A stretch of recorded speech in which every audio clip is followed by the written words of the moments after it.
Are we about to go to a billionaire's loft party? Yes, please. I may even find a computer nerd to help me crack open Thad's laptop. You have the laptop with you?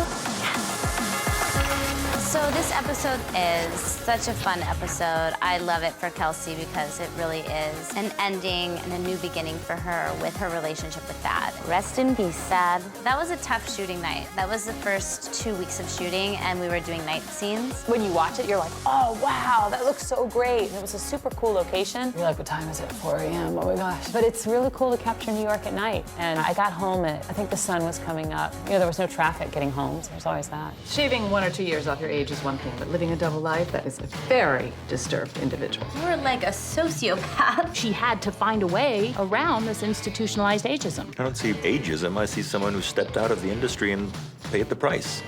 She probably wasn't hired because she doesn't have the skills or talent. I love that suddenly we get all judgy. This thing she's been doing for all 3 seasons, we're like, well, that's a maniac who would do that. She's like, well, hold the phone. Charles has obviously very strong opinions about someone doing that, and it's kind of a very revealing thing for Liza to realize, oh, this is going to be very difficult once all this is revealed. I hope I don't lose my job.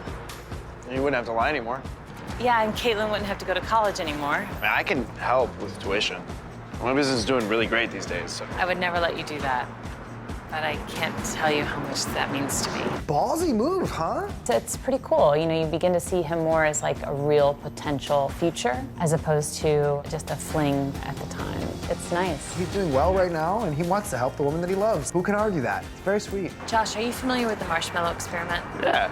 What were you trying to see how many you could fit in your mouth at once? No. It's this parenting thing. When she goes, do you know what the marshmallow experiment is? And I go, yeah, you know, when you put all the marshmallows in your mouth. That was not in the script. I just said it one take, and then it was in the show.